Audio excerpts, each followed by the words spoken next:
June 6, 1944, Coastal Battery Krisk, Normandy. At 5:03 a.m., a dense silence hung over the English Channel.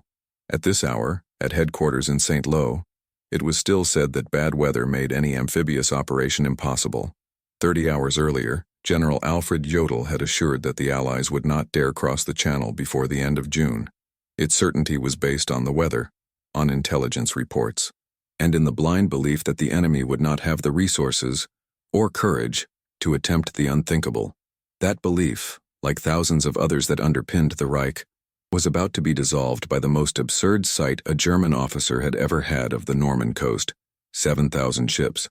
Walter Olmsen, 32, a Navy observation officer, was the first to see it. Through a Zeiss rangefinder, he witnessed the arrival of a floating continent, the largest armada ever assembled in the history of warfare. This episode reconstructs that morning, step by step, through the perspective of someone who saw the impossible happen. A battle where trenches met bulldozers and doctrines broke in the face of industrial spreadsheets. Germany was waiting for soldiers. It received factories. But before we dive behind the scenes of the most decisive dawn of the century, there is a statistic that needs to be faced head-on, because it defines this whole story. On D-Day, 6,939 ships crossed the English Channel. Among them, more than 4,100 landing craft, 1,213 warships, 864 freighters, and behind each hull were 195,700 naval troops, supported by 14,674 air sorties in less than 24 hours. It was not an offensive. It was a continental operation. A gear of steel, oil, planning, and production that would crush not only concrete bunkers, but the very idea that Germany still had a chance. The generals who watched the invasion begin did not immediately understand it, but they were already defeated. If you value history with data, analysis, and respect for the past, consider subscribing and leaving your support. That's what keeps this type of content alive and remembered. At 4:57 a.m., the sky over Normandy was still an indistinct gray spot. The wind blew cold and steady over the low hills near the coastal battery Krisk, one of the fortified points of the western sector, designed to delay any attempt to land between Le Havre and Cherbourg. Inside the observation post, protected by reinforced concrete and with direct communication to the fortification's artillery, Oberleutnant zur See Walter Olmsen carefully adjusted the viewfinder of his long-range Zeiss rangefinder. At 32 years old, a veteran of the Atlantic coast, Olmsen knew how to interpret the sea. But at that moment, the image that was formed in his lenses did not obey the usual rules of recognition. They were not attacking formations. It was not a patrol. It was a continent in motion. What he saw was a dark spot on the horizon, the size of a mountain range rising from the sea, a continuous line, not of foam, but of steel, solid blocks, interrupting the natural channel line. As the minutes passed, the fog didn't dispel the image. It just revealed more of it. And Olmsen's trained mind began to understand. This was not a flotilla. It was the very concept of invasion, multiplied by 1,000. At 05 Rise, he made his first report via radio, indicating mass naval activity, multiple profiles with no identifiable visual purpose. At 84th Corps headquarters, the message was met with skepticism. The report was considered alarmist. The German High Command at that moment still insisted that the main landing would come through Calais. What Olmsen observed, however, was the opposite of a detour. It was the center of the storm. The Krisk battery, equipped with Czech 210mm Skoda guns, was considered effective against medium-sized ships. It was integrated into the coastal firing system with pre-calculated ballistic spreadsheets and observers assigned by sectors. But what Olmsen saw could not be reduced to sectors. It was like trying to apply infantry formulas on an assembly line. He adjusted the scale of the rangefinder and tried to calculate the length of the fleet. He couldn't. From horizon to horizon, the English Channel had ceased to be sea. It was now an industrial thoroughfare, a metal wake, smoke, and movable towers. The radio sizzled. Orders were beginning to arrive. At 05:52 a.m., he received authorization to open fire. 3 minutes later, the first shot came from Krisk. It was followed by others. Attempts to contain, delay, or at least make a presence. The shells fell among the nearest ships, raised columns of water, but nothing seemed to change. The sea did not recede. He kept coming. From a technical point of view, the Chris drums were doing everything they were designed to do. But his project was from another era. The weapons were designed to engage cruisers, not to confront an interlocking chain of specialized vessels, guided by radar, protected by battleships, and supported by air logistics. Each German shot cost effort, coordination, time. Each Allied movement was predicted, synchronized, and above all, replaceable. Olmsson didn't see just one fleet. He saw a new concept, war as a serial product. The Allies had moved from thinking like armies to operating as supply networks, adaptable, redundant, constant. At this point, a technical detail escapes most reports. The Skoda 200 mm, while effective, required manual reloading, constant calibration, and direct observation for shot correction. Meanwhile, on the other side, the Allied ships operated with electronic targeting systems and radio coordination. The American response to the Kreisy firing came with surgical precision.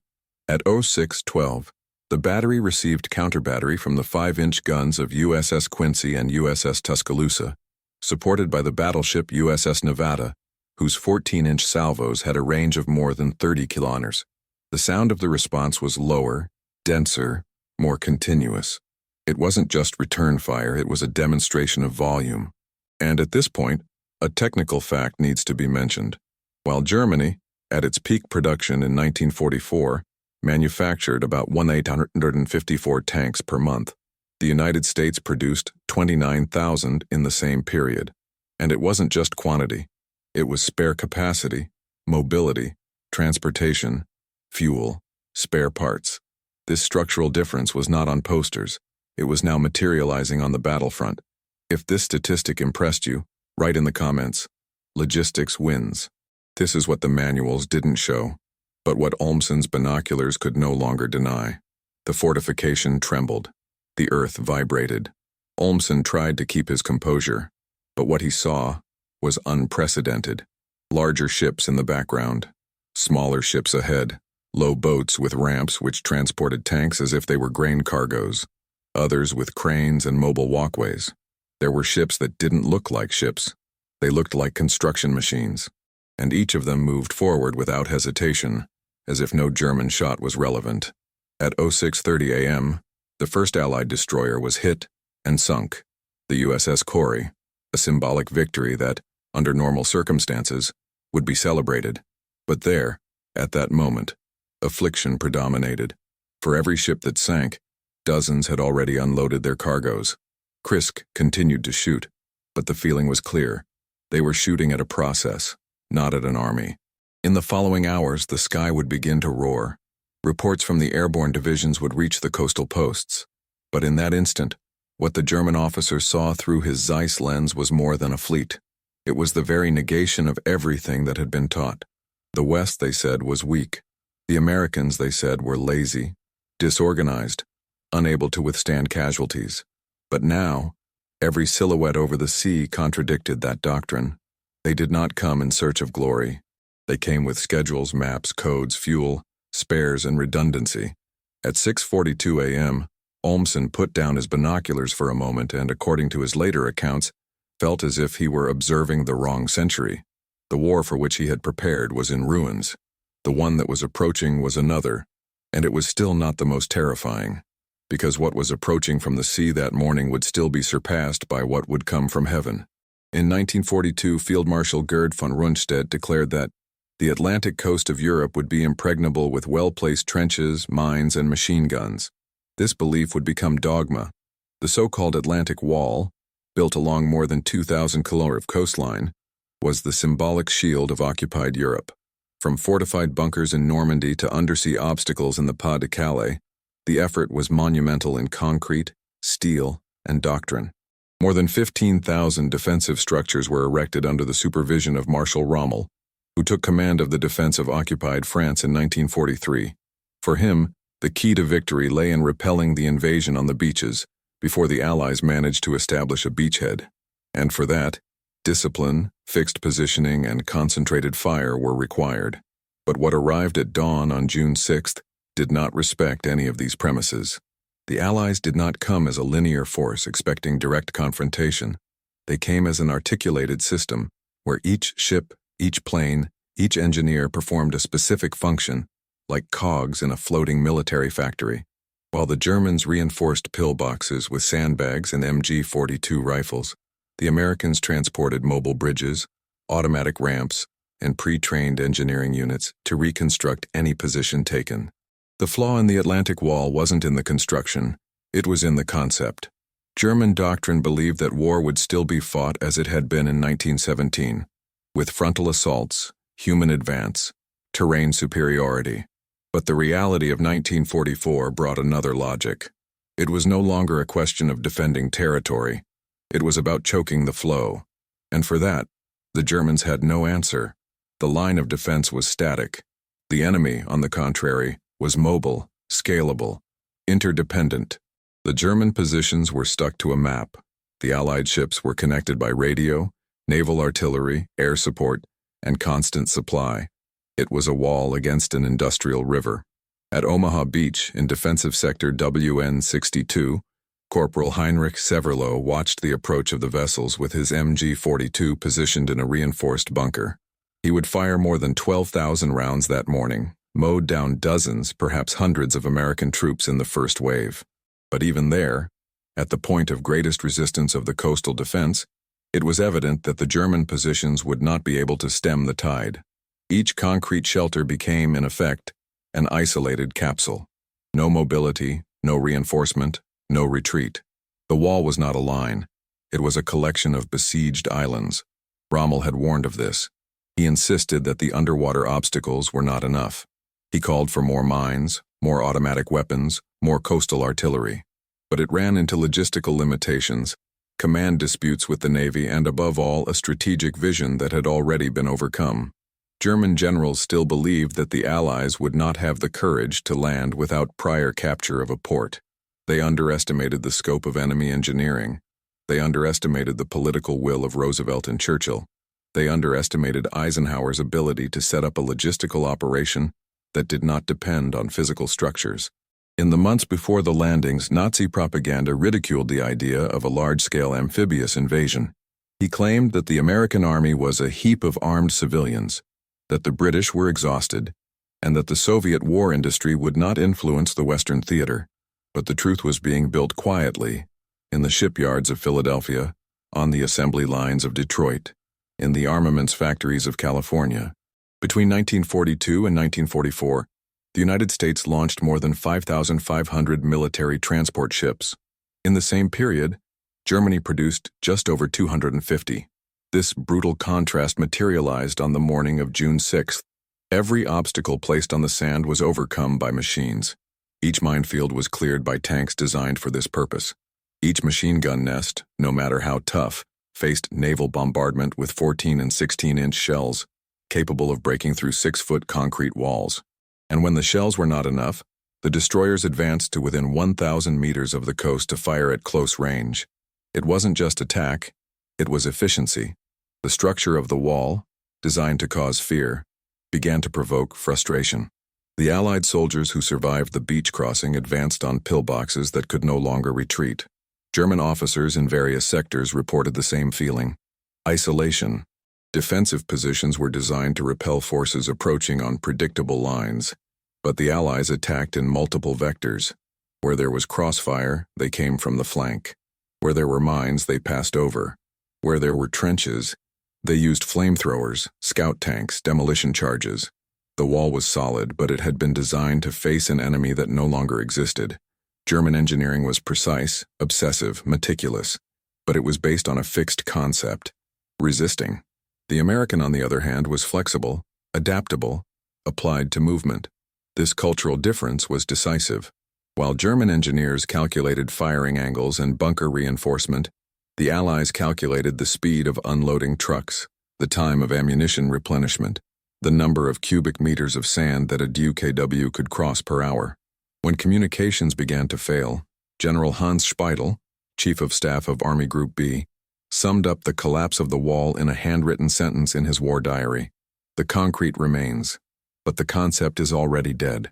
In the first 6 hours of the invasion, more than 132,000 men had landed by sea. Coastal defenses had inflicted losses, especially at Omaha, But they did not stop the advance. The wall, which had taken 3 years to build, began to be overcome in less than 3 hours. By noon, some sectors had already been completely overcome, and the most humiliating, the ships that had transported troops were now reorganizing to bring tanks, trucks, medicine, fuel, modular bridges. The attack was not just a military event. It was a production line that started on the beach and went up the hills of Normandy. But for the German officers, the real terror had not yet begun, because what the wall did not contain by the sea, it would also have no way to contain it through the air, and what was approaching now was heaven. At 05:30 on the morning of 6th of June, the skies were still covered in thick fog, but the sound that emerged from the horizon was unmistakable, the beginning of the Allied naval bombardment. There was no announcement, no demand for surrender, just the methodical start of a sequence of shots planned months in advance. In U.S. Navy records, this first phase of the attack was classified as Naval Readiness A Normandy Sector. In practice, it was the largest volume of concentrated fire ever fired by naval forces against a coastal defensive system. In 60 minutes, the battleship USS Texas alone launched 255 14-inch shells, each weighing about 640 kilograms. The USS Nevada, positioned alongside the USS Arkansas, delivered deep impact bursts, targeting specific fortifications identified by aerial photos and coordinates provided by spotters installed on the smaller vessels. Meanwhile, destroyers such as USS Doyle and USS Frankfurt alternated positions to maintain a constant barrage over sectors WN-60 through WN-73, covering Omaha and Utah. It was the naval equivalent of a factory working in continuous shifts. Each target had a code. Each German heat, a pre-established sequence of saturation. The ships did not fire at enemy positions. They fired at millimeter coordinates. The logic was industrial, not emotional. The task was not to weaken the enemy, but to reduce their ability to react to zero before the first landing. The result was the execution of an operation that, seen from above, looked like a score, where each shot had rhythm, function, and consequence. Most German positions did not see the enemy approaching. He felt his arrival in the form of tremors, shrapnel, internal collapses, and silhouettes melted by the impact of steel and fire. The field artillery of British cruisers such as HMS Belfast and HMS Ajax followed the same doctrine. They fired 6- and 8-inch salvos with methodical cadence, guided by radio signals from observers located in balloons, seaplanes, and listening stations. Accuracy was the result of training, but also of mathematics. Allied artillery, unlike German artillery, did not rely on visual observers in the field. It depended on data, and this data came from a complex network of aerial intelligence, three-dimensional maps, topographic models, and simulations made months earlier at training camps in England. In total numbers between 05:30 and 06:30, Allied ships fired more than 50,000 shells at German positions. This included 23,000 rounds from cruisers, 3,500 from battleships, and tens of thousands of rounds from destroyers and corvettes. It is estimated that in the first 2 hours alone, 130,000 tons of ammunition were dumped over a strip of less than 80 kilometers of coastline. For comparison, the entire artillery of the German 352nd Infantry Division in Normandy, responsible for defending Omaha Beach, had less than 600 tons of ammunition in reserve for immediate use. The difference was not tactical. It was structural. While a German commander asked permission to save grenades, American ships delivered them by the ton, as if they were sacks of cement. This asymmetry also had an impact psychologically. The accounts of the German survivors are unanimous. None of them knew exactly where the enemy was. They only knew that at some point someone went off with such regularity and volume that the clocks lost synchronization and the radios fell silent due to vibration overload. Position WN-69, located above Gold Beach, reported to have been dissolved into smoke before a single American stepped onto the sand. What the Germans called the initial line of resistance proved to be a line of fixed targets for a firing doctrine that treated the battlefield as a production chart. In Allied doctrine, combat began before the enemy was seen. The term counter-battery fire was not an answer, it was prevention. Every 10 minutes new coordinates were entered into the ship's spreadsheets. The target changed before the German position could react. There was no room for dueling. There was only suppression. And it was in this logic that the Allies revealed their true advantage. Not morale, not courage, but mastery of processes. The USS Arkansas, built in 1911, fired alongside the USS Nevada from 1916 as if they were on an assembly line. Two veterans recalibrated for a new war. And even these old ships proved superior to the most modern German land artillery because they operated in a network with quick replenishment, automated coordination, and abundant ammunition. At this point, one piece of data needs to be confronted coldly. While the United States produced 41 billion rounds of ammunition between 1940 and 1945, Germany could barely sustain its divisions on 3 simultaneous fronts without rationing. The concept of sustained fire was a luxury that only an industrial power could afford. And on D-Day, this luxury became doctrine. If this difference in scale surprises you, comment below with the phrase, absolute power. This is the key to understanding the logic of the bombardment. It was not a matter of hitting the enemy, but of exhausting him even before the combat. And the results were visible. In several sectors, such as Juno and Sword, the defenses were completely neutralized even before the first British or Canadian soldiers landed. The bunkers that resisted, like those in Omaha, took the brunt not only physically, but morally. They were alone, without support, surrounded by coordinated fire and without lines of communication. Allied industrial superiority was not limited to the ability to produce more. It was the ability to apply this production with intelligence, precision, and contempt for waste. For the United States, a lost shell was just another unit on a continuous assembly line.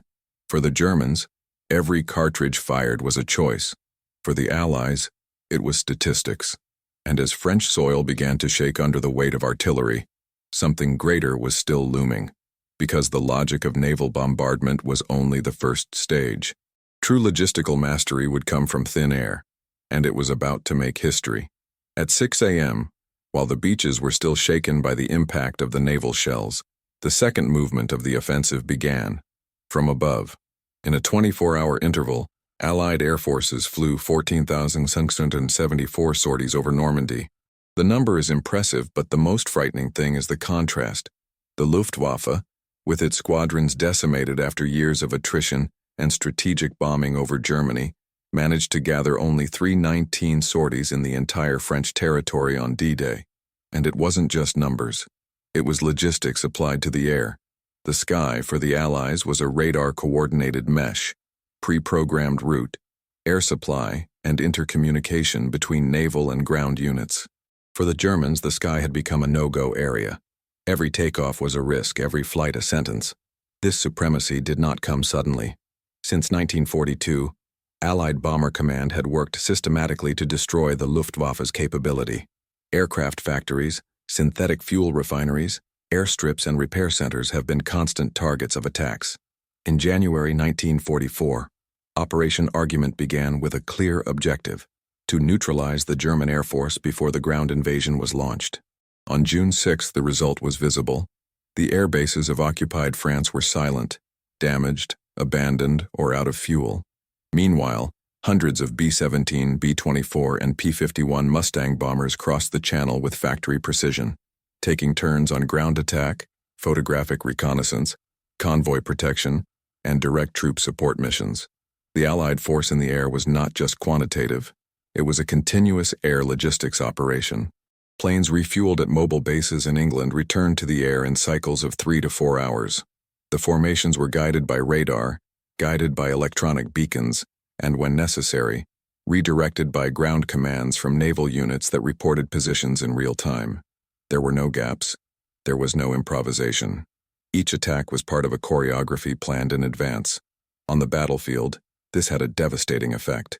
German units that attempted to move during the day were immediately detected. Columns of armor of the 21st Panzer Division, which attempted to cross Caen toward the coast, were decimated by Allied fighter bombers armed with 60-pounder rockets. Wehrmacht reports record losses of up to 70% even before any contact with enemy ground forces. Each road became a trap, each crossing an invisible ambush. Allied planes flew low in pairs, following columns of vehicles like predators circling their prey. There was nowhere to hide. There was not enough coverage. The irony of this story is that the solution was in front of them. The Luftwaffe, at its origin, had revolutionized air warfare with blitzkrieg tactics and ground support coordination. But now he watched his own formula being applied against him, with a scale and logistical perfection he could never match. While Germany bet on elite fighters and experimental engineered flying wings, the U.S. invested in standardized production, rapid maintenance, and mass training. The result was an air force that not only flew but operated like an assembly line. If you are enjoying unraveling these facts and understanding how the industry won the war, enjoy this video and subscribe. Your support allows us to continue bringing deep analysis like this. The German absence in the air became evident on all fronts. In Omaha, Allied soldiers screamed in relief as they saw P-47 Thunderbolt fighters tearing through the sky to attack positions in the interior. In Utah, B-26 Marauder medium bombers sprayed German command centers in coordination with ships ashore. On Juno and Sword, British Typhoon fighters, armed with rockets, broke through tree formations to annihilate mobile German artillery batteries. The cumulative effect was the strangulation of the counterattack. The officers of the German 7th Army soon realized the scale of the collapse. Intercepted messages showed desperate requests for air cover, which simply did not exist. In one of the most symbolic records of D-Day morning, Major Joseph Priller of JG-26 flew the only recorded German sortie against the beaches of Normandy that day. Accompanied by only one wingman, they dove over Sword Beach, fired quickly at support vessels, and fled.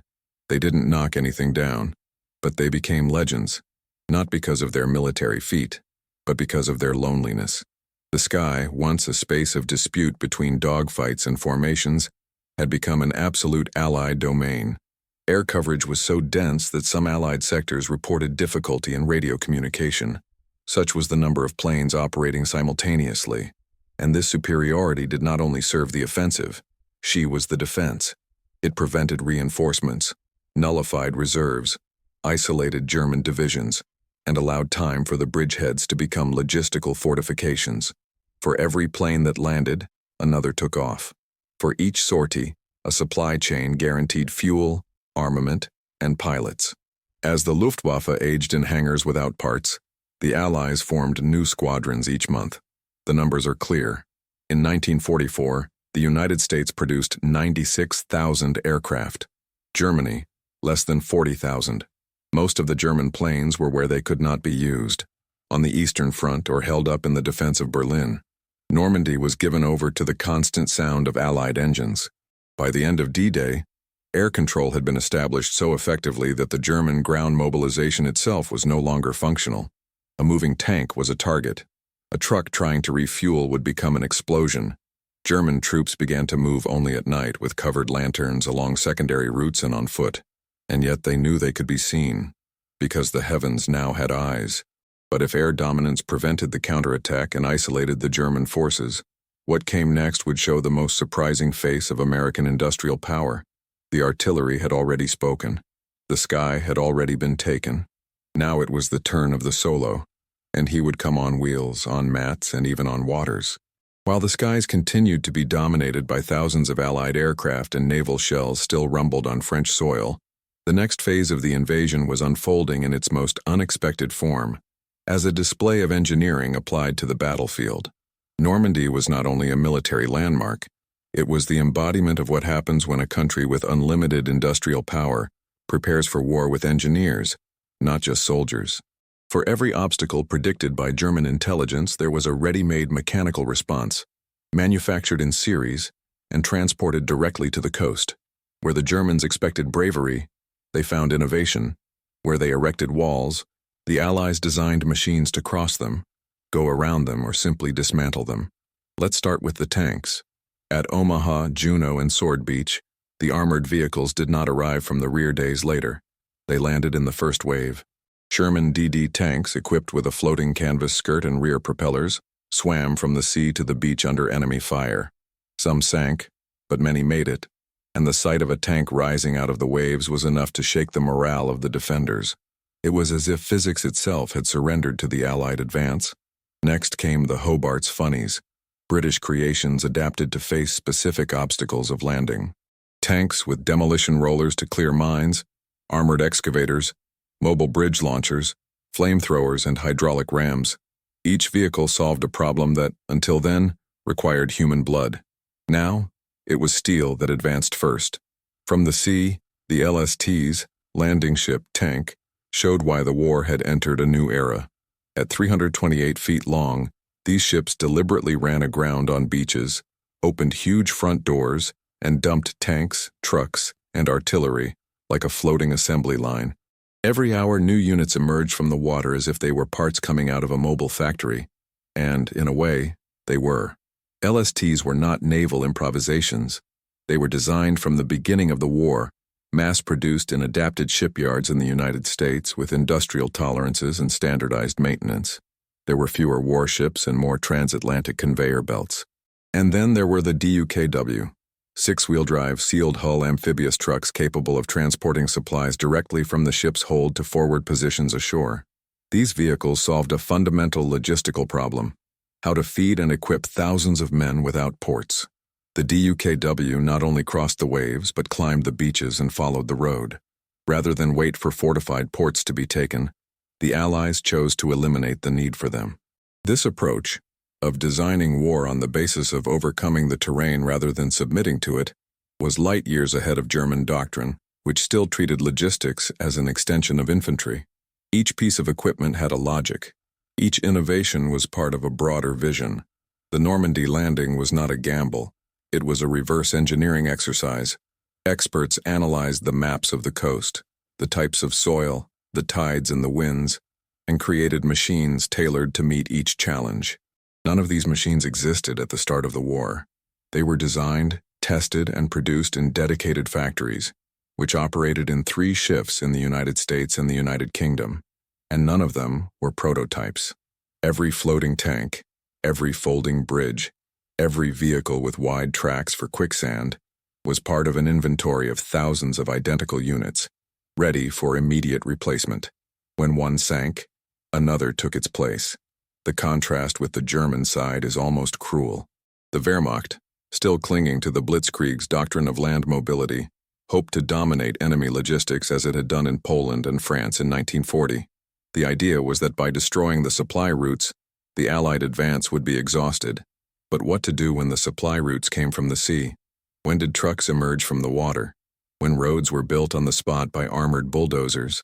Marshal Erwin Rommel, responsible for the defenses of the Atlantic coast, had warned that the only path to victory was to repel the invasion within the first 24 hours. After that, according to him, we would be condemned. The problem is that even he didn't understand what was coming. Their obstacles, anti-tank stakes, mines, barbed wire, were neutralized by specialized tanks before the infantry even landed. The beaches, thought of as traps, became landing strips, and the interior, where German armored divisions were supposed to crush the bridgeheads, became minefield by bombardments, air attacks, and mechanized columns that kept coming. For every obstacle overcome, more vehicles flowed from the sea. The war, finally, became an equation: landing capacity per hour versus resistance on the ground, and the numbers spoke for themselves. On June 6th, the Allies landed 132,015 troops by sea. In the same period, 20,000 vehicles, 1,700 tanks, and 15,000 tons of supplies touched French soil. By the end of the day, there were already more American vehicles on the ground than the Wehrmacht could destroy. German doctrine proved obsolete in the face of systematic Allied engineering. While the Nazis measured courage and tradition, the Allies counted tons, yardage of steel, and loading efficiency. German officers reported incredulity. One of them, interrogated after the war, summed it up: "We dug trenches. They brought in mobile workshops. We bet on soldiers. They came with factories." The recognition of this imbalance was not immediate, but as more and more machines emerged from the sea, silent, constant, interchangeable, the understanding grew. The Allies weren't just winning a war, they were redefining what it meant to fight. The concept of the battlefront was dissolved. With each meter advanced, a new supply chain was established. Engineering units building roads, repair stations, ammunition depots, all out of the bowels of ships. The war had become mobile, but also self-sufficient. Each platoon was supported by a system that started in Detroit, crossed the Atlantic, floated on waves, and landed as if it had never left the factory. Soon, even the need to capture ports would be eliminated. But this story belongs to the next chapter, where Allied logistical audacity would stop depending on geography and start creating its own infrastructure, from scratch, on the open sea. By the end of June 6, 1944, Normandy had been transformed into something that not even the most pessimistic German officials could conceive, an urban-scale logistics warehouse that emerged from the sea. There, where before there was only sand and reinforced concrete, there were now 156,000 Allied troops landed, 132,715 by sea, and 23,400 by air. A human mass equivalent to the population of an entire city, transplanted with millimeter precision. And, more than that, functional from the first minute. It was not just an invasion, it was a social engineering operation, where each soldier, each tank, each ammunition had a destination, schedule, and previously defined task. And that was the real shock to the German apparatus. Not just the quantity, but the fluidity with which it operated. In just 24 hours, the Allies also landed 20,000 vehicles, 1,300 tanks, and 15,000 tons of supplies. Trucks carrying fuel, ammunition, food, and equipment disembarked and were redistributed in fractions of an hour. The logistical flow was so intense that landings on some beaches continued even under fire, with troops replacing casualties in real time. The operation was fed by a schedule that had been rehearsed as a theatrical production. Only in this case, each act was performed with steel, gunpowder, and a diesel engine. The Americans didn't just bring a force, they brought a methodology. Each section of the operation was interconnected. Supply ships were followed by transport vehicles, these by medical units, then by engineering groups, and right behind, the command posts. Nothing was left to improvisation.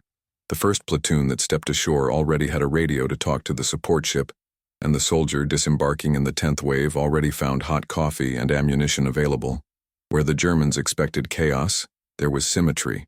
Where logistical collapse awaited, there was automatic adaptation. The superiority was not only brute force, but intelligence applied to military administration in real time. While the Germans rushed to react with scattered divisions trying to figure out which beach would be the main one, the Allies were already establishing internal routes with signals and markings for vehicles. Trucks were color-coded, medical units knew exactly where to set up field hospitals, and convoys with long-range radios set up mobile command zones. A logistics system powered by 650,000 trucks, produced by the U.S. alone in 1944. An avalanche that came with factory planning, not just barracks. And that was the abyss. For Germany, the war was fought as it was in 1918, with written orders and operational improvisation. For the Allies, it was like setting up a supermarket in the middle of the crossfire and getting it up and running before noon. On D-Day alone, more than 4,000 landing ships and nearly 7,000 vessels in total were used, each with a specific role, operating in established time windows with a margin of minutes. None of these numbers were arbitrary. They were calibrated to maintain an uninterrupted flow of reinforcements, avoiding bottlenecks. Unlike previous campaigns where armies needed to take cities to secure supplies, the invasion of Normandy created its own rearguard from the sand, with industrial efficiency. A war system that not only fought, was self-sustaining. The difference between the Allies and the Germans was not only technological, it was civilizing. It was the triumph of organization over reaction, of anticipation over improvisation. And yet, German officers remained stuck with an outdated expectation. Reports intercepted by the British in the first 12 hours show generals still waiting for the main invasion to take place at Calais. Operation Fortitude worked so well that, while thousands of soldiers already dominated the Norman interior, German divisions continued to wait for an offensive that would never come. The practical effect of this was to freeze German reserves while the Allies widened their beachhead. Every hour, the Americans landed more men than the Germans could move. Each night, the ships returned to England, reloaded, and returned, as subway lines, not as military operations. The Allied logistics model was built to scale. Each advance of 5 kilometers on French soil was accompanied by supply convoys that were already in transit.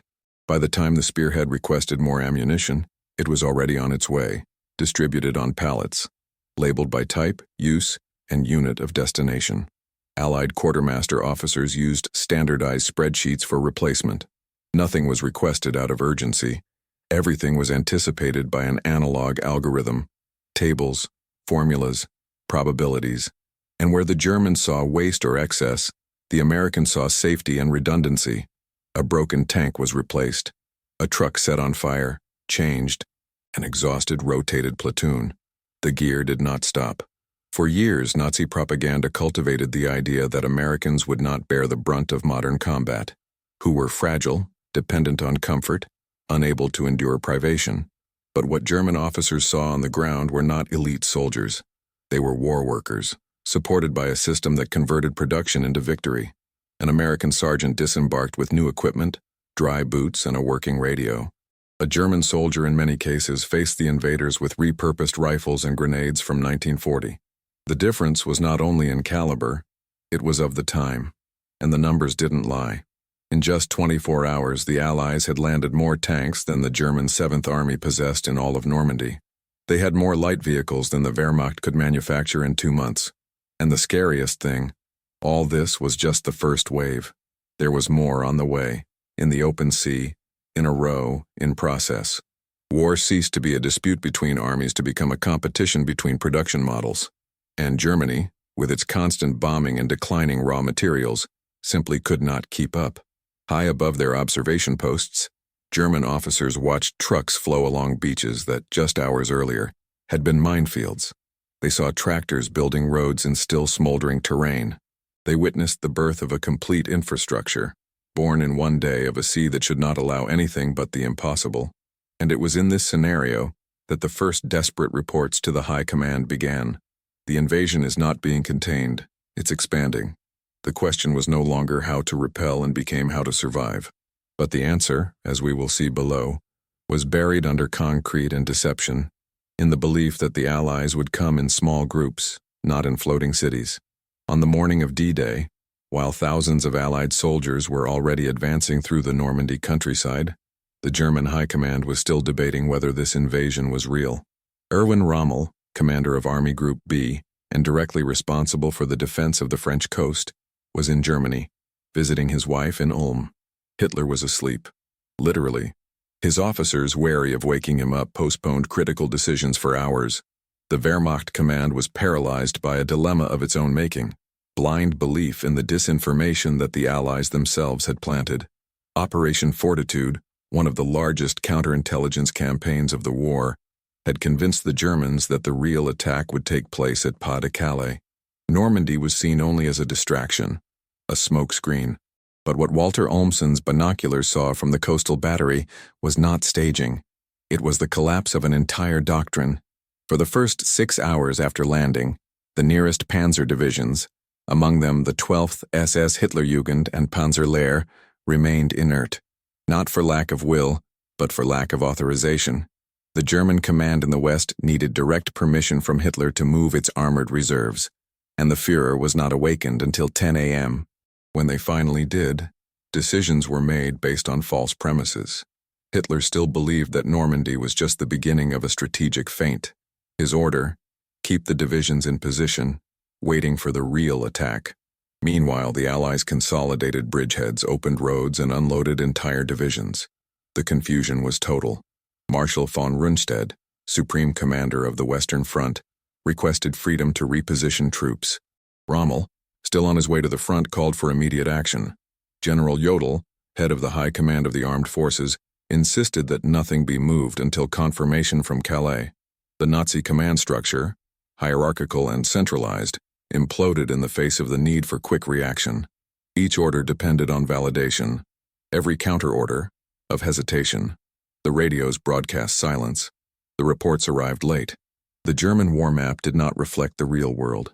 It reflected an illusion fabricated by Reich himself, and the Allies knew it. The entire operation was designed to exploit this rigidity. The American and British units didn't just attack. They moved with constant pressure, forcing quick decisions on an enemy that had forgotten how to decide. The troops of the 21st Panzer Division, stationed near Caen, were finally cleared to advance at about 4 p.m., almost 12 hours after the invasion began. But as they moved, They were targeted by coordinated airstrikes, naval artillery, and tactical ambushes. Most have not even reached the front line. The slow decision-making had turned an elite armored force into moving targets. In one of the most symbolic passages in the war diaries, a Panzer Lehr commander wrote, "We no longer knew who was in charge. Each superior had a different map. Each order contradicted the previous one. The despair was systemic, and more than an operational failure, it reflected an intellectual collapse. The Nazi war machine, built on discipline and meticulous planning, could no longer interpret the battlefield itself. The speed, scale, and fluidity of the Allied invasion were outside the German doctrinal scope. They had prepared for a static war, and they were given a war that operated like a moving assembly line. And there was one factor that the Germans simply couldn't compute: pace. Every hour, new reports came in indicating more troops landed, more vehicles moving inland, more bombardments against strategic positions. In less than 24 hours, the Allies had established more than 50 command points on French territory, connected by radio, supported by medical units, and supported by a logistical flow of tens of thousands of tons. This would require months of preparation for any conventional army. The Americans did it on a work shift. And the difference can be summed up in a brutal number. In 1944, the United States produced 2,000 tanks per month. Germany, less than 300. The ratio was almost 7-1. If this disparity surprises you, comment below, "Shocking data." Because for the German generals, this data was literally unbelievable.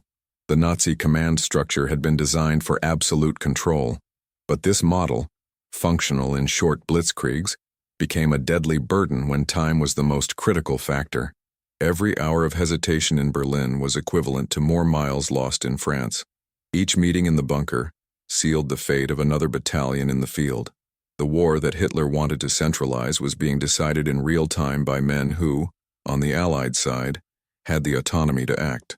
The Allied doctrine of tactical initiative, the so-called mission command, allowed captains to make strategic decisions if the situation called for it.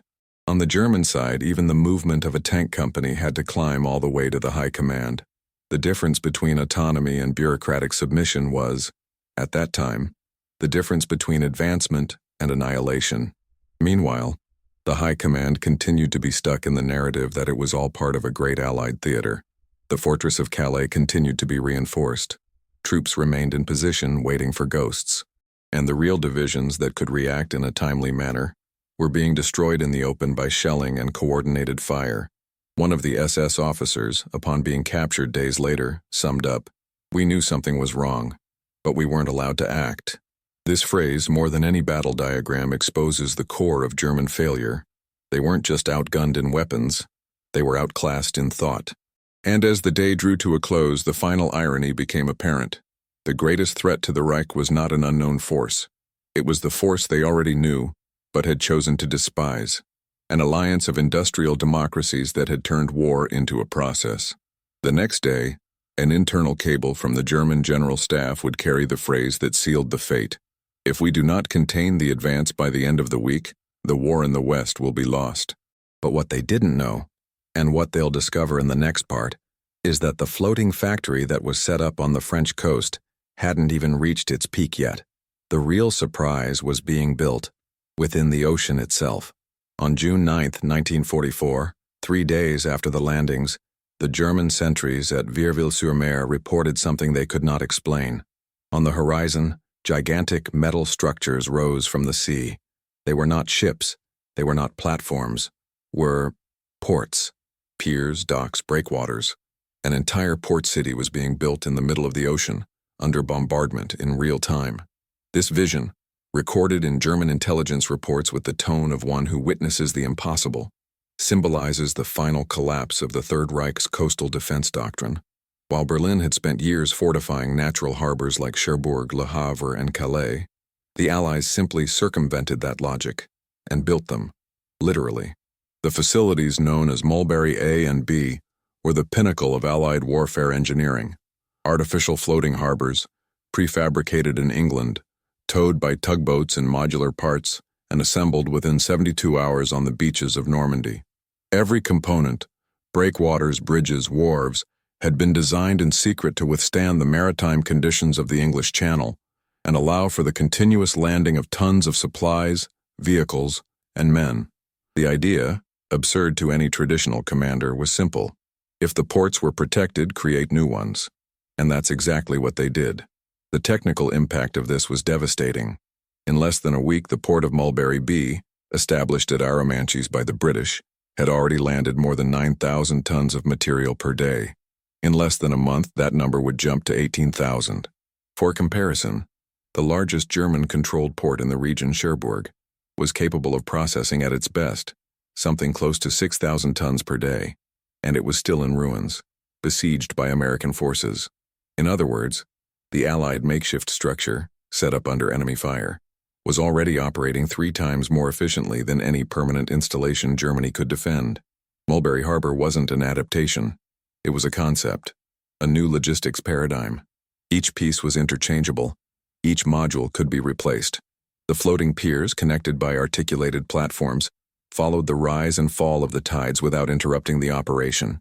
Rather than relying on geography, the Allies had designed a nomadic infrastructure, capable of being born wherever it was needed. And there was more. To protect artificial harbors from waves and storms, Allied engineers sank 146 ancient merchant ships, so-called block ships, by lining them up in a semicircle to form a barrier against the sea.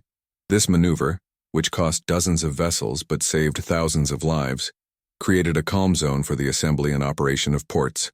At Arromanches, where Mulberry Bey operated, engineering had won out not only over German defense, but nature itself. And meanwhile, German troops on the ground were still waiting for reinforcements that would never arrive. The ports weren't just operating, they were multiplying the war effort.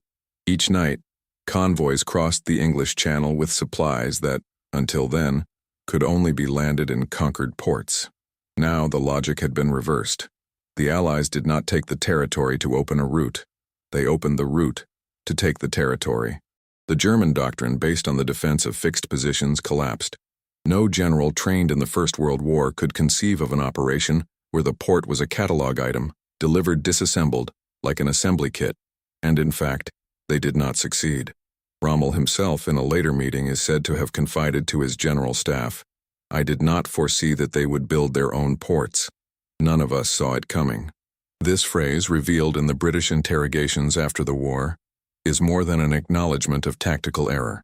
It is the acceptance that modern warfare was already operating with new rules, and that Germany was still playing with the old playbook. While Nazi propaganda extolled tradition, the Allies produced innovation. While there was talk of honor and trenches, Americans thought of mobile ramps, modular docks, automatic forklifts.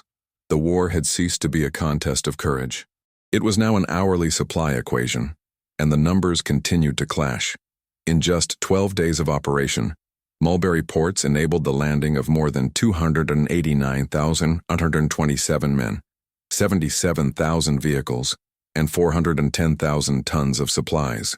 This meant that in less than 2 weeks, a force equivalent to the entire initial invasion had been bolstered, with weaponry, fuel, and infrastructure.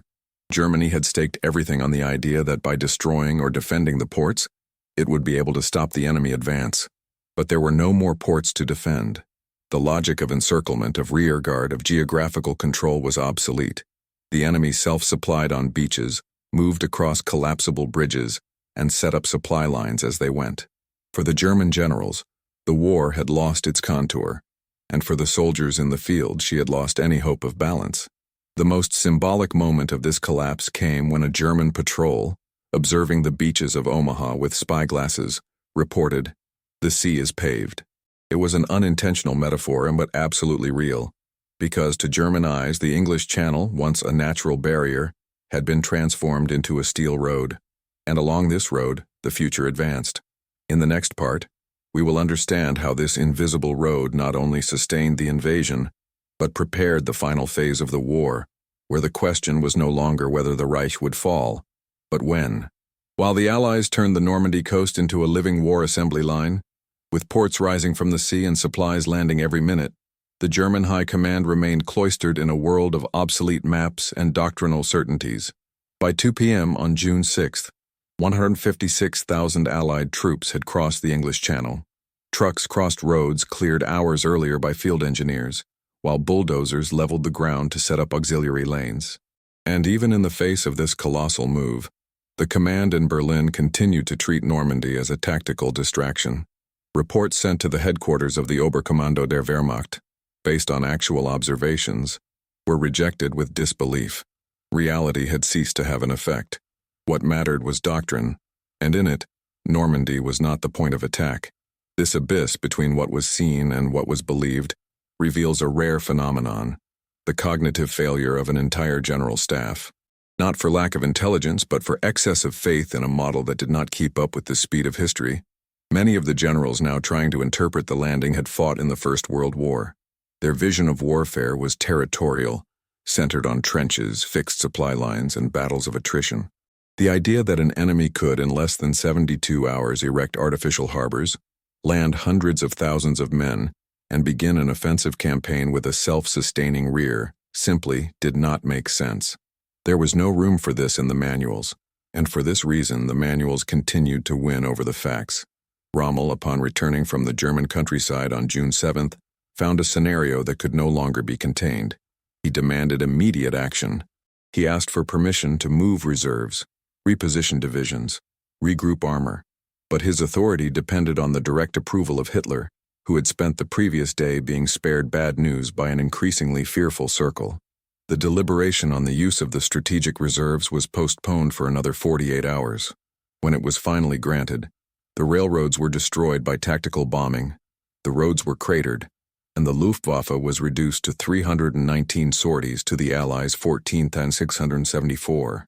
Time had ceased to be a factor in the decision. Now it was a sentence. Reports intercepted by the Allies revealed the degree of denial.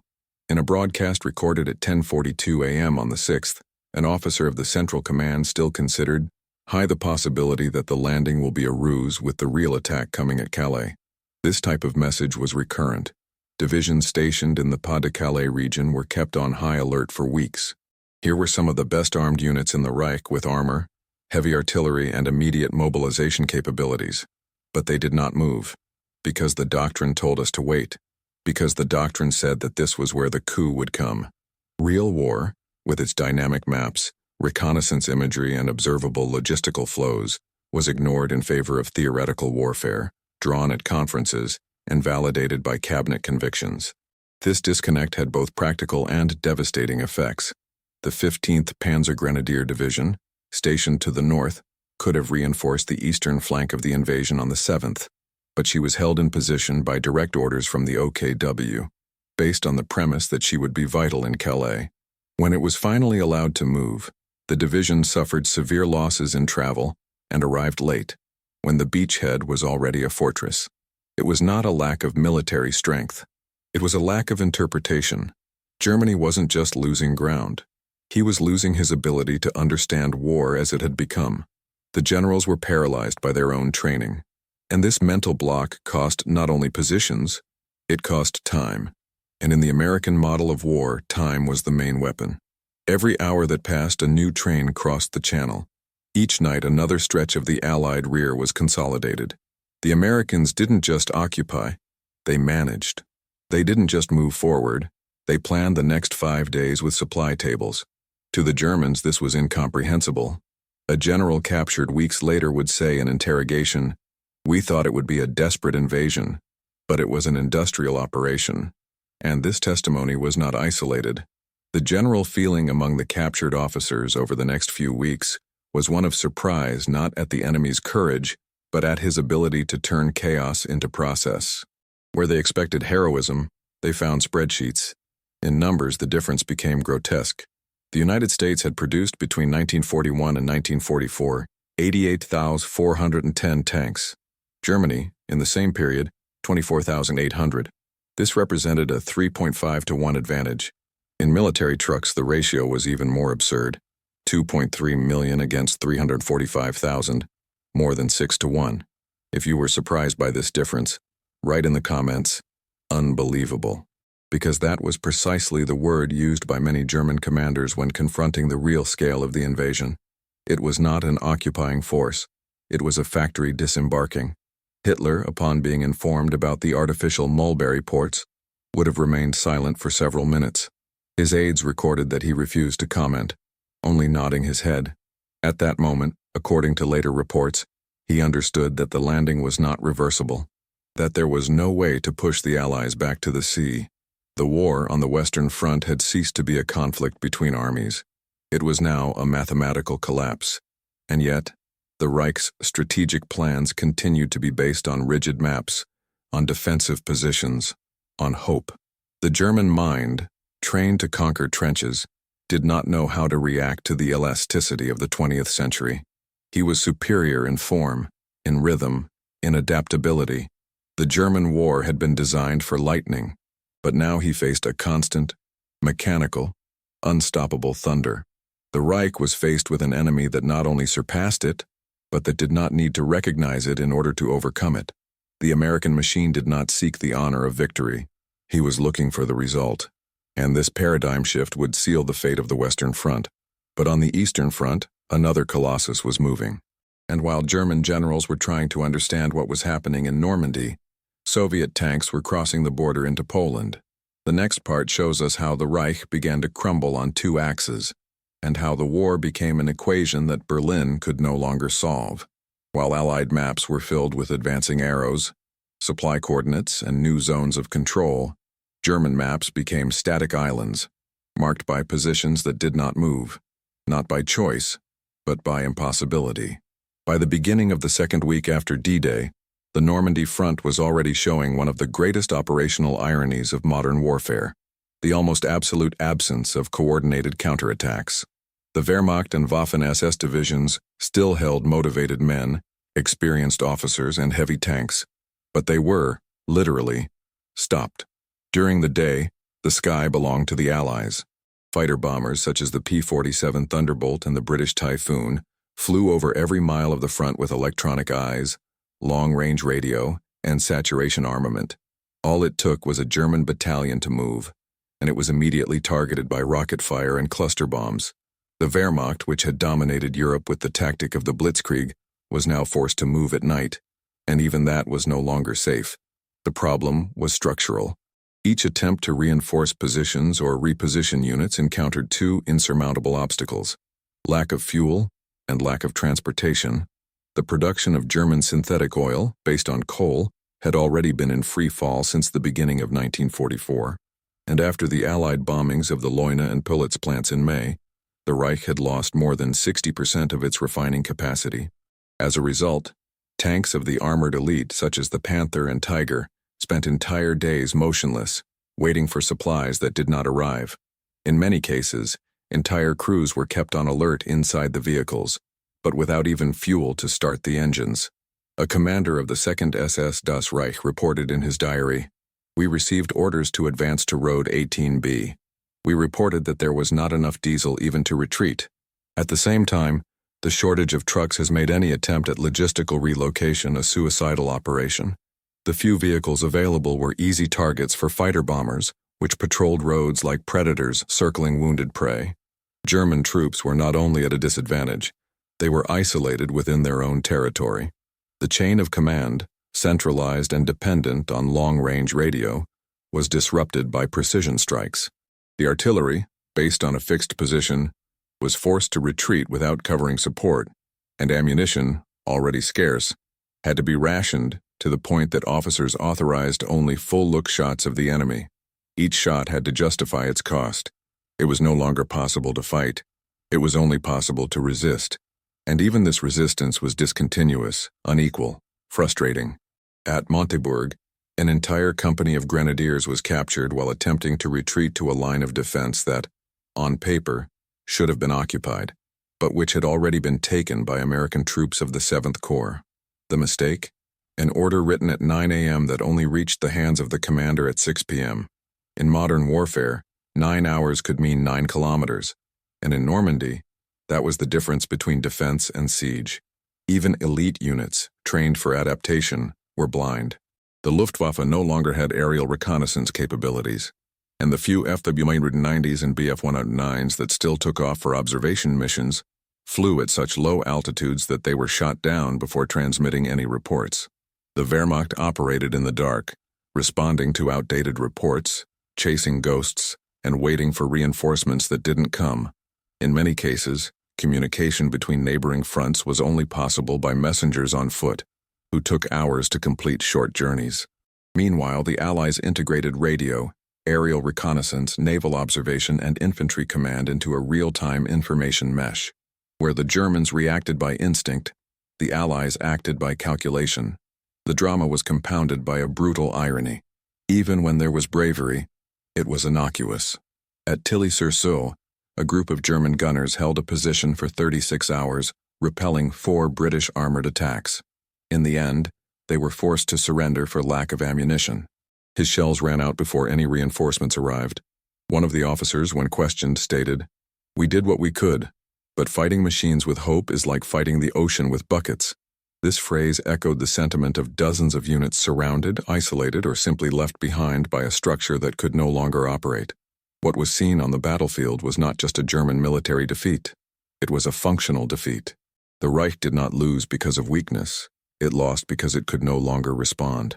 Meanwhile, the Allies expanded their logistics network with millimeter precision. Airstrips were set up in wheat fields. Mobile hospitals treated wounded 800 meters from the front line. Refueling trucks operated as mobile production lines, following the troop with radio coordination. War for the United States was now an ongoing engineering, where the front line was just another stage of the flow of materials. To the Germans, this was invisible. They did not know how the enemy refueled. They did not know where so many soldiers came from. They only knew that every day the resistance became more isolated, more silent, more unresponsive. And this silence, by the way, was beginning to be noticed. In the radio intercepts made by the British in the so-called listening room, there was an abrupt drop in the number of transmissions from the Western Front between June 10th and 14. The units stopped responding. Some kept quiet to avoid being located. Others simply had no way to communicate anymore. The radio, which had been the backbone of the Blitzkrieg, was now just static. And for many Allied analysts, this silence was not tactical. It was symbolic. It represented the end of Germany's ability to react. The enemy was not surrendered, but he could no longer scream. On the 15th, a report by General Omar Bradley pointed out, "What we see is not a combat front. It's a front of collapse." The observation, cold and objective, reflected a new stage of the campaign. The combat was no longer between armies. It was between a fully functioning system and another trying to survive with the last reserves of energy. The war was going into full industrial mode, and the Americans had yet to reveal their most brutal weapon, the ability to fuel this effort indefinitely. In the next part, we will see how this 24/7 cog would begin to traverse France like a walking assembly line, and why, from then on, German defeat ceased to be a possibility and became a dead-end equation. By mid-June 1944, as the Normandy front expanded like a living organism, a silent, clunky-looking vehicle became the invisible key to the entire Allied war effort. The DUKW, or Duck, as it was called by the soldiers, was an amphibious truck, capable of carrying up to 2.5 tons of cargo or 25 soldiers, sailing on the open sea and then moving overland like any other truck. At first glance, it looked like a minor cog in the gear, but its logistical impact was profound. Each DUKW was a link between the sea and the interior, replacing in real time the destroyed ports, the dynamited bridges, and the tracks known to be sabotaged. With it, the U.S. military didn't have to wait for infrastructure. He brought it with him. This hybrid mobility has allowed thousands of tons of ammunition, fuel, and food to be distributed directly from vessels to consumption points at the front, without the need for fixed unloading or intermediation of warehouses. A mobile tactical transport system almost invisible to German eyes. When a DUKW docked, it didn't just deliver supplies, he delivered continuity. This was repeated hundreds of times a day. On some beaches, more than 500 DUKWs were operating simultaneously. In a single 24-hour cycle, the fleet could transfer more than 8,000 tons of cargo, the equivalent of 2 entire supply trains, without relying on a single rail line. This logistical efficiency has redefined the very idea of invasion. The landing was no longer a rupture, it was a bridge, and each DUKW was an extension of that crossing. For the Germans, the concept was inconceivable. Its operations were still tied to a fixed structure: conquering the port, securing the railroad, setting up the rearguard. The Americans had simply eliminated these steps. A captured letter from a German officer of the 352nd Division described what appeared to be a line of trucks rising from the sea. It was an involuntary metaphor, but absolutely real. The military doctrine of the Reich did not provide for ordinary vehicles to be able to cross oceans, nor that these vehicles were produced on an industrial scale. Between 1942 and 1945 alone, the U.S. produced 21,147 DUKWs. This is equivalent to almost 20 times the number of total Wehrmacht transport trucks in the same period. If this difference seems absurd, it is because it really was. And if you were shocked by this number, write in the comments. Logistics wins. But the DUKW was not just a transport machine. He was a symbol of mentality. Its creation was the result of a philosophy that guided the entire American war industry: to predict the problem before it arose. By 1941, engineers from Sparkman and Stevens, in partnership with the Army, had already identified the logistical bottleneck of an invasion of a hostile coastline. Even before any planning for D-Day existed, the Americans were already developing a vehicle that could operate in places where no port was available. It was the concept of preemptive war, not by force, but by functionality. And DUKW was the embodiment of that vision, a practical answer to a problem that most armies hadn't even recognized yet. Its versatility also included communications, medical evacuation, transporting armaments, and even use as a mobile command post. Its six-wheel drive allowed it to move over unstable terrain, and its sealed hull made it resistant to underwater explosions. Many DUKWs arrived with onboard radios, connecting the front line to ships at sea, a vertical integration that Germany was never able to replicate. The very idea of a tactical vehicle functioning as a direct link to the naval rearguard was considered futuristic. To the German soldiers, who still operated under the premise of trains and tractors, it seemed like fiction. And there was something even more symbolic. The DUKW was disposable, not in its value but in its philosophy of use. The Americans did not depend on the longevity of the equipment. They depended on their performance by mission. If one vehicle sank, there were 100 others. If a stretch of road was cut off, the DUKW simply floated to another point. This was possible because, unlike the Germans, the United States did not struggle with shortages. They fought with redundancy. Each failure had already been compensated by the production margin.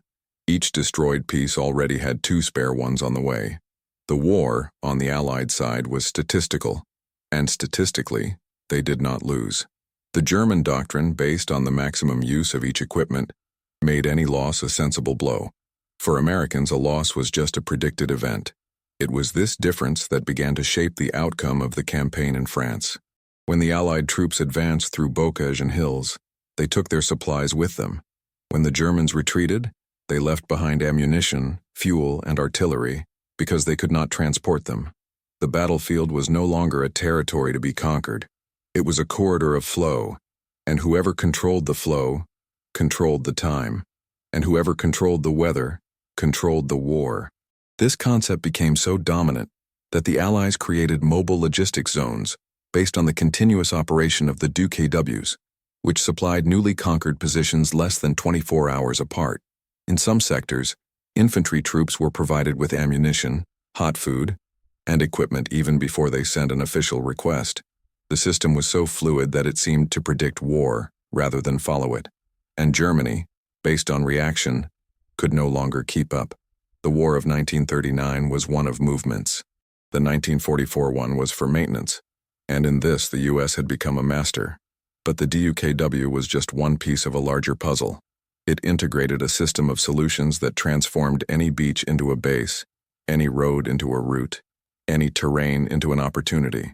And in the next part, we will see how this ability to turn chaos into a pattern would give rise to a land supply network that not only sustained the front, but pushed the war forward at an increasing pace, while the Reich, weighed under its own weight, began to crumble from within. When the first waves of tanks began to leave the vessels to touch the sand of Sword, Gold, and Juno, what emerged from the water did not resemble the conventional models of the Blitzkrieg at all. These weren't just tanks, they were tracked engineering tools. The Hobart's funnies, as they became known, did not have the mission of engaging the enemy directly. They had another function: to redraw the battlefield before the infantry arrived. Created by British General Percy Hobart, an officer as eccentric as he was visionary, these vehicles were the embodiment of a new wartime thinking, facing obstacles not with more men, but with more ideas. The fleet was made up of dozens of adapted models. The Churchill Aver, for example, was an assault tank equipped with a 290mm mortar capable of destroying pillboxes and bunkers with a single shot. His nickname among engineers was the Mobile Demolisher. There was also the Sherman Crab, a mine-sweeping tank with rotating chains attached to the front, which detonated buried explosives before soldiers even set foot on the ground. The Crocodile, another modification of the Churchill, was equipped with long-range flamethrowers, capable of dismantling entrenched defenses with instant panic. Tanks with special tracks laid bridges, dug ditches, set up ramps, and in many cases, created passages over quicksand, mud, or crater. They did not fight the enemy. They fought the terrain, and they won. The philosophy behind the funnies was simple. Every obstacle foreseen in the invasion planning would have a mechanical response. A minefield, a crab, a wall, an aviary, a ditch, a bridge launcher tank. Each solution was designed, tested, and adapted months before the operation. The British called it offensive engineering, but in practice it was something even bigger: the replacement of human sacrifice with technical performance. Instead of losing 500 men trying to cross a mined area, a machine was used that could do it in minutes, and that could be replaced. For Hobart and his engineers, the real heroism was to reduce the number of tombstones. This logic clashed directly with German doctrine, which still saw war as a stage of honor, resistance, and stoicism.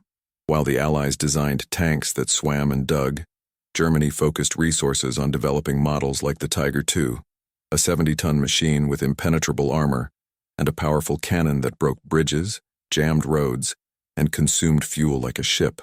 It was a marvel of static engineering. But the war was no longer static. The future was in funnies, function tanks, support vehicles, terrain modules, each one with a role, each one with a task. The impact on the battlefield was immediate. At Gold Beach, the Crabs opened corridors through minefields in less than 20 minutes, something that, in conventional operations, would take hours under enemy fire. At Sword, the AVRE tore down walls and fortifications within minutes, allowing the British infantry to advance with minimal losses. A commander of the British 8th Army summed it up like this: "We didn't win because we were braver. We won because we didn't have to die to advance." The funnies reduced the time it took to take positions, reduced casualties, and turned the map of Normandy into a sequence of obstacles overcome by calculation, not carnage. The production of these vehicles was another symbol of the difference between the sides. Each funny was the result of serial adaptation. Regular tanks modified by engineering teams with access to flexible factories and fluid schedules. The Allies accepted prototypes, tested them in the field, and adjusted them in real time. Germany, stuck to the perfection of traditional engineering, took years to standardize models. Its heavy tanks, such as the Elephant, arrived on the battlefield with fragile mechanics, poor maneuverability, and no spare parts. German design was art. The Ally was the answer. This mentality also influenced other fronts of the operation. Boats like the Rhino ferries, built with metal platforms and outboard engines, cruised supplies over shallow water. The Allies didn't win by having more ships. They won by knowing what to do with each one. The same logic applied to the funnies. They did not win battles on their own, but they created the conditions for the battle to be won. It was the difference between attacking a wall and turning it into a door. The genius was in the function, not in the form. The Germans, when faced with these vehicles, initially did not understand them. In intercepted reports, Wehrmacht officials described the funnies as unknown specialized tanks. In some quarters, they were believed to be one-off prototypes. In others, that they were improvised British inventions. No one suspected that there were dozens of them, and that their role was part of a plan already planned months in advance. A German war diary recorded, "They already know where we are going to resist, and they come ready to tear it down." It was no longer a war between armies. It was a war between predictability and reaction, and this predictability was not a mistake. It was calculation. British engineering, allied to American production, had created a form of combat where time was compressed, risk was minimized, and progress was a matter of method. The funnies were proof that modern warfare no longer belonged to the lone hero with a rifle. It belonged to the engineer with the plant, the worker with welding, the general with the schedule. It was the victory of intelligence over impulse. And for the Reich, accustomed to the glory of resistance, this was the most humiliating defeat. In the next part, we will understand how this new paradigm, based on function, engineering, and mobility, allowed the Allies to break through not only defensive lines but also the ultimate myth of the German war machine, the moral armor of the people themselves. Because while British tanks were building bridges, Nazi propaganda was beginning to crumble, and war for the first time was beginning to be lost within the German mind. In the hills behind Omaha, among the smoldering ruins of German command posts, something invisible but devastating was beginning to spread. It was not an attack, nor an explosion. It was the collapse of a paradigm. In the first 72 hours after the Allied landing in Normandy, the internal records of the divisions stationed in the western sector point to a fact almost absent in the traditional narratives: the abrupt increase in the number of suicides among middle and senior officers of the Wehrmacht. It wasn't just the sound of ships, the roar of planes, the shaking of cannons. It was silence after certainty. Men who for years had believed, with almost religious devotion, in the tactical, moral, and spiritual superiority of the German war machine, now faced an enemy that was not only more numerous, it was more intelligent, more coordinated, and more prepared. The first statistics come in medical reports from the 716th Infantry Division. 4 suicides in less than a day. A major, 2 captains, and a lieutenant colonel. None had left a letter. The testimonies collected later by surviving soldiers suggest a pattern: the conviction that they had failed not only militarily, but as representatives of a doctrine. One of the officers, identified only as Karl, was found with his pistol still in his hand, sitting in front of an open map. The only sentence scrawled on the back of a displacement order read, "They didn't come with men, they came with the impossible." The war, hitherto fought with trenches, mortars, and barbed wire, revealed a new layer, a war that moved inside the mind. The Allies, by dismantling the physical symbols of Nazi power, reached something even deeper: the imagination of their commanders. For years, Reich propaganda had inculcated the idea that German victory was a matter of time. Discipline, engineering, Aryan blood, and the infallible leadership of the generals would guarantee the final outcome. But there, in front of 7,000 ships, tanks that floated, planes that did not stop, and a supply system that seemed uninterrupted, faith crumbled. Rommel, who had personally visited the beaches of Normandy weeks before the invasion, had already identified the risk. His memoranda warned that if the enemy broke through the shoreline within the first 24 hours, the war in the West would be lost. But even he had not foreseen what he would see in early June: the total inability to respond, the paralysis of reserves, the uselessness of the Luftwaffe. In his writings, the Marshal describes the feeling of facing a factory with bayonets. Still, he tried to act, but many others, of lower ranks and with less room for action, could not withstand the shock. Excerpts from intercepted communications reveal the growing tone of despair among the battalions stationed between Bayeux and Caen. A German radio operator writes, "Every message we send comes back with silence. The bosses disappeared. The chain of command has dissolved. The domino effect was mental. When the commander fell, either by retreat or by desperation, the battalions were adrift. In a number of areas, especially in the British landing zones, what we saw was not resistance. It was disintegration, not because there was a lack of weapons, but because there was a lack of meaning." The war had ceased to be comprehensible. At an urgent meeting at the headquarters of the 12th SS Panzer Division, a colonel, standing in front of the Allied position map, reportedly said, "This is no longer the war we are studying." And it really wasn't. The pace of the Allied invasion was that of an automated, almost mathematical process. In less than 3 days, more than 20,000 vehicles had disembarked. German units, which expected combats like those of 1916 or 1940, found themselves facing an offensive that did not advance in human waves, but in supply columns, in supply tables, in logistical operations that did not stop even at night. It was the industrialization of advancement.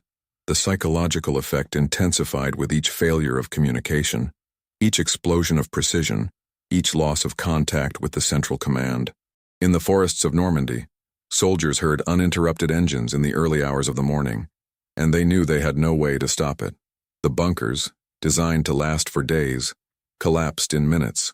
What was supposed to be a fortress was now a concrete labyrinth being excavated by engineering, and its defenders, no matter how trained or loyal to the Führer, were not prepared to fight against ever-growing numbers. It is at this point that a revealing confession emerges. Years after the war, General Günther Blumentritt, liaison officer of the High Command in France, when asked about the impact of D-Day, replied, "It was never the number of soldiers. It was never the power of the cannons. It was the feeling that everything we believed, about the enemy, about ourselves, about the war, was a well-told lie. Germany was not only losing ground, he lost the pillar on which he had erected his own reason for fighting. And without this pillar, many preferred not to continue. As the Allies consolidated their beachheads, as UKWs circled between ships and distribution points like logistical arteries of a living creature, German commandos became islands of doubt. In many positions, the radio was no longer used to transmit orders, but to call for reinforcements that would not come. The phone rang in a loop. The rear had disappeared, the gift was noise, and the future, a vacuum. In the following weeks, these records of suicides would be silenced by German historiography itself. Few documents have survived, but the psychological impact of the invasion was clear. There were no evacuation plans. There were no orders for orderly retreat. There were only sectors that stopped responding, barracks that did not issue reports, commanders who left uniforms folded, because more devastating than defeat was the realization that the enemy was never weak, and that German strength was never enough.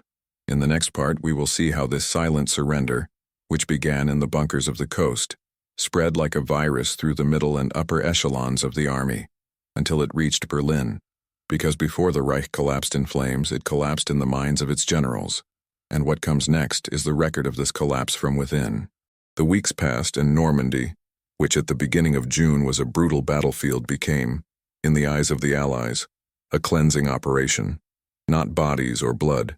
That was left to the medical and funeral teams, but of structure, of flow, of efficiency.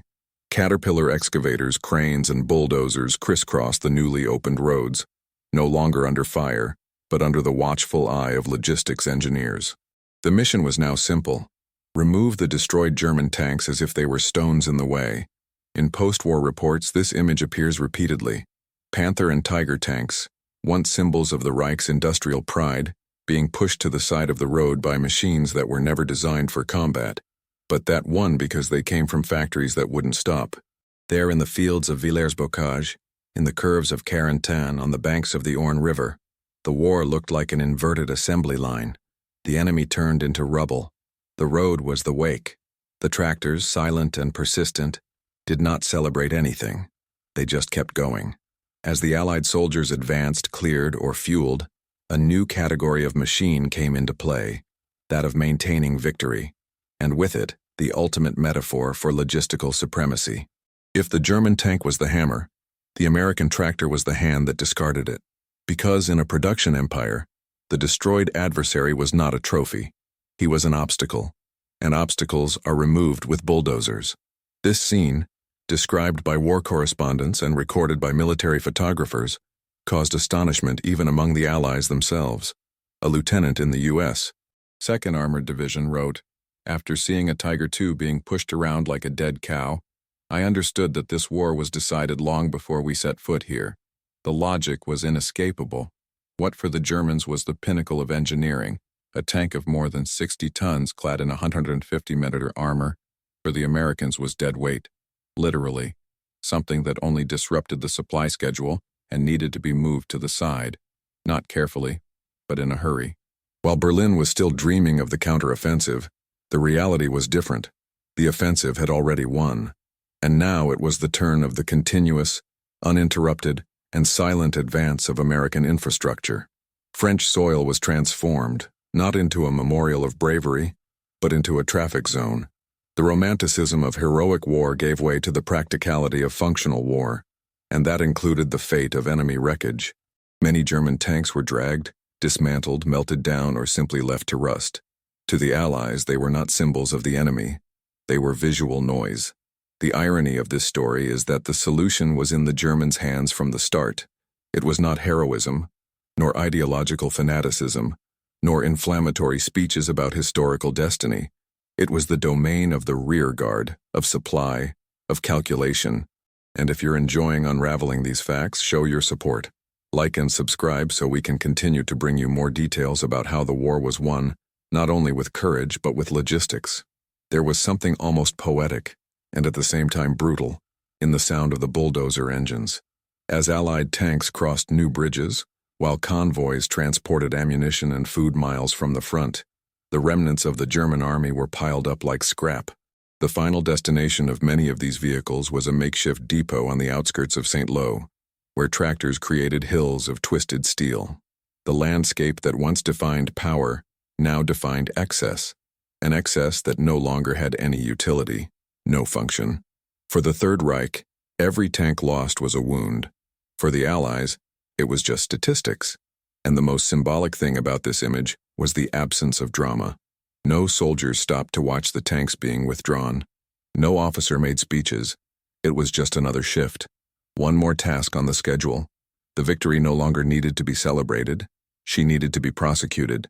And that processing included clearing the road. A sergeant in the Corps of Engineers reported in his diary, "When I saw the hydraulic arm lift a Panzer IV and throw it into the ravine, I realized that we were no longer at war. We were in operation." This was the new era, where the end of the battle was only the beginning of the next task. With the consolidation of the Allied advance, the excavators also began to act as construction tools. The same machines that removed tanks now excavated foundations for mobile hospitals, airstrips, warehouses. It was the ultimate symbol of inversion. While Germany dismantled, the United States built. While the Nazis lost generals, the Allies gained roads. And every meter paved was a reminder that, in that war, the winner was not the one who destroyed the most. He was the one who kept the pace. Because the future would not belong to the most inspiring commander, but to the most resilient system. In the records of Operation Overlord, there is a striking photograph. A Caterpillar D7 pushes what's left of a Tiger Y, while in the background, GMC 6X6 trucks carry groceries. The scene is from June 1944. The original caption, written by an American correspondent, read, "Clearing the way." It was a technical phrase, but it was also historic, because in that image, the past was literally being dragged to the side. The ancient world, made of arrogant steel, blind discipline, and outdated doctrine, gave way to the world of production, adaptation, and constant motion. In the next part, we'll dive into the invisible mechanics behind all of this. Resupply convoys. Because behind every advance, there was a silent network of trucks, routes, and depots that ensured the machine never stopped. And it was this machine, more than any weapon, that crushed the Reich. On July 25, 1944, the battlefield disappeared. The Normandy landscape, marked by hedges, shallow valleys, and small rural villages, was suddenly erased by a wave of aerial destruction the likes of which the world had never seen. It was the beginning of Operation Cobra, and the moment when the Allies decided not only to win, but to obliterate any German response capability in a single maneuver. In less than 3 hours, more than 300 tons of bombs fell on a 6-kilometer stretch between Saint-Lô and Marigny. The attack was so concentrated, so millimetrically choreographed, that some German divisions simply ceased to exist. The ground didn't move. It disappeared. For the men of the 2nd Panzer Division, the bombardment was not the beginning of combat. It was the end of his presence on the map. Few survived. Even fewer were able to report it. What differentiated this offensive from others was its conception. It was not just a preparatory dam. It was a geological execution. B-17 and B-24 bombers flew in successive waves, each guided by mathematical coordinates and timed time. The bombs didn't just blow up targets. They shaped the terrain. They created craters, cut down forests, altered the topography, all to turn the enemy into disorientation. At the end of the first hour, the ground no longer offered cover. The German defensive lines were buried under dust, fragments of steel, and absolute silence. No radio station operated. No command responded. It was as if an invisible hand had erased part of the front. For the Allies, Operation Cobra was more than a breakthrough. It was a demonstration of the new doctrine. It was no longer a matter of gaining the ground inch by inch. It was a matter of rendering hostile terrain useless. The concept was simple. If the enemy builds trenches, destroy the ground. If he places artillery, crush the horizon. Each bomb dropped was a definitive argument about who dominated the war, and the answer was not in the cannons, but in the numbers. For every German position, there were a ton of explosives waiting for clearance to fall from the sky. And they would, because the logistics chain that supported this operation was already consolidated before D-Day. The operational data are impressive. There were more than 2,500 heavy bombers, 380 escort fighters, and 558 fighter bombers. The target? A corridor of a few kilometers that separated the Allied advance from the definitive break of German resistance in Normandy. Accuracy was not perfect.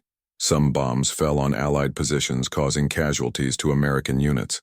But the toll was devastating. Waffen-SS forces, stationed on the front line, were unable to even mount a coherent defense after the attack. Their vehicles were destroyed. Their lines of communication cut. Their commanders dead or in shock. There was no combat. There was a collapse. For the German generals who survived, the experience was indescribable. General Paul Hauser, commander of the 7th Army, described the bombardment as a wall of fire that descended from heaven as if hell itself had been unleashed. But hell was not mystical. It was industrial. Each of those bombs had been assembled by workers in the U.S., transported in trains, loaded into mobile magazines, and allocated with scientific accuracy on targets set by reconnaissance planes. What looked like chaotic destruction was actually the choreography of a planetary factory in motion. And it is here that the viewer understands the new dimension of the conflict. The Allies didn't just outnumber the Germans, they outnumbered them in war. While the Reich was fixed in lines and fortifications, the Americans bet on dynamics and fluidity. The war was no longer won by those who held territory, but by those who could decide when and how the land would cease to exist. Operations like Cobra showed that the front was a manipulable variable, and that the domain was not just military, it was topographical. There is an aerial photo of the St. Lo area after the bombing. What was once a road lined with agricultural fields becomes a sea of craters. There is no front line, there are no houses. Only points of impact, as if giants had hammered the ground with mathematical fury. Military historians identify there the birth of a new phase of war, that of the total denial of space to the enemy. Rather than try to capture what was defended, the Allies preferred to erase what the enemy occupied and start over. In many ways, Operation Cobra was the point at which the military doctrine of the 20th century buried that of the 19th century. By underestimating the Allied ability to mobilize air power and connect it with ground offensives, Reich strategists lost not only battles, but the right to initiative. From July onwards, the Wehrmacht no longer decided where to fight, only where to retreat, and even that was temporary, because there was no longer a secure rearguard. The sky belonged to industry, the ground too. In the next part, we will follow what was happening just behind these columns of smoke and steel, the trains that fed the front with surgical precision. Because for every bomb that fell, there was a truck fueling, a depot replenishing, and a ship sailing. The war of numbers was not yet over. It was just accelerating. In the summer of 1944, the Wehrmacht was beginning to face a frightening reality. It was no longer able to see the enemy. I didn't see him in the hills, on the roads, or in the forests. What Germany felt were the trails of destruction, the sounds of the sky, and the impact of orders already given, long before the last shot was fired. American forces, allied with the British, had ushered in a new phase of warfare, in which invisibility and distance became the most powerful weapons. Industrial superiority was not only in the number of tanks or planes. It was in the ability to operate on a scale, and with a coordination that made the Wehrmacht powerless, even when it had the numbers in its favor. The first evidence of this was the relentless use of radar. The Allies had developed an airborne tracking system that allowed them to locate and intercept any enemy movement in the air with terrifying accuracy. Radar was not just a technology for detecting aircraft, it was an extension of vision. By 1944, the Americans had more than 3,000 radar stations spread across Europe, which connected in an interconnected data network, capable of monitoring the position and movement of German forces at any time of the day or night. For Luftwaffe pilots, reconnaissance missions were increasingly difficult, not because the enemy was invisible, but because the Allies saw him before he even took off. And the psychological effect of this was devastating. Knowing that at any moment the Allied fighters were waiting, already with detailed information about their location. On land, the situation was equally bleak for the defenders of the Reich. American artillery, especially that mounted on mobile platforms, was coordinated with precision radar and radio communication, allowing shots to be directed at moving or inaccurate targets, such as tanks and armored vehicles. Even more impressive was the Allies' ability to combine naval fire with air support. When the Germans tried to regroup, they were constantly being tracked, not by observers, but by automatic sensors. It was no longer a war of direct confrontations, where the soldier aimed at the other. It was a war of calculations, of impossible distances, where the enemies seemed to be everywhere, and at the same time, nowhere. The Wehrmacht no longer fought only soldiers. It fought against the integrated system that connected sea, land, and air. Every movement of the German forces was detected, not by the sight of a soldier, but by the calculations of a machine in constant operation. This became evident in combat. A clear example of this occurred during Caen's defense. When the 21st Panzer Division attempted to react to the Allied advance, it was intercepted by a combination of aerial bombardment and concentrated artillery fire, even before it could move in a coordinated fashion. Every unit of the Wehrmacht tried to hide, but the invisibility of the Allies made it even more effective. The fact that at the end of the battle, the German commanders reported that they had not been defeated by greater numbers of men, but by a total absence of time and space, shows the nature of the German strategic collapse. In the skies, the use of radar and radio communication ensured that Allied air forces were always one step ahead. The famous bombing missions carried out by B-17s and B-24s were no longer done in an improvised manner. They were part of a coordinated strategy, based on radar information and real-time intelligence data. When Allied aircraft attacked, what to the Germans seemed like a random attack was in reality a meticulously planned assault. For Luftwaffe pilots, trying to intercept the bombings was an exercise in desperation. Allied fighters, equipped with their own radars, were able to locate them even before they saw them, engaging them with deadly efficiency. This total dominance extended to artillery. The long-range fire fired by Allied warships such as the USS Texas, and accurately coordinated by forward observers, was another manifestation of this invisibility of the enemy. A single 14-inch shot from a ship could traverse the battlefield and hit a specific point in a German artillery position, with an accuracy that seemed surreal to soldiers on the ground. The distance of the shot, added to the ability to hit, was not something that Germany could replicate. German officers were fighting a war in which neither terrain, nor vision, nor proximity allowed any kind of advantage. Behind this technology was the American industry. It provided not only the weapons, but the coordinates to use them. Within less than 48 hours of an air attack starting, Allied ground forces were already receiving new units, supplies, and equipment. This did not happen by magic. It was the result of the interconnection of factories, warehouses, and transportation systems that ensured that the American war machine never stopped. This was reflected in the production figures. While the Allies produced more than 100,000 military vehicles a year, Germany, during the peak of the war, could not even maintain its tank production on the same scale. For every tank destroyed, another was under construction, on its way to the front line. For every plane lost, another 50 were being manufactured. This was not a war of attrition, as Germany was accustomed to dealing with. It was an endless replacement war. But what really consumed the German commanders, what really undermined their morale, was not just the numerical disparity. It was the fact that the Allies saw more than they did. Every advance, every ambush, every German strategic move was mapped out and understood before it was even attempted. To the Germans, this looked like a war of the future, where they were just pieces in a game where anticipation had already won. In the next part, we will see how the psychological strain and mental paralysis of the German forces were reflected in the rearguard orders and the failure of the counteroffensives, because in the end, the Allies did not win only in material terms. They won in perception, in vision, and above all, in coordination.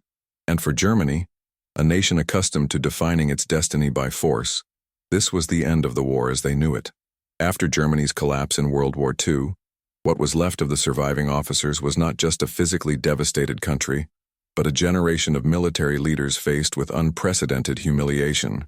Those who made it out alive from the battlefields in Normandy, the trenches of Italy, or the ruins of Berlin, were not just broken, they were transformed. The experience of the German defeat in Normandy, more than any other event, irrevocably destroyed a worldview rooted in military superiority, blind obedience, and the vision of a winning war driven by unbeatable military discipline. On that battlefield, under the immense weight of Allied industrial machinery, this paradigm collapsed, and what emerged from the rubble was a lesson in collaboration, adaptability, and the need for integration, not only economic, but moral and political. The first signs of this transformation began to emerge in Germany itself, when, after the surrender, many former Reich officers began to reflect on the failure of their strategy.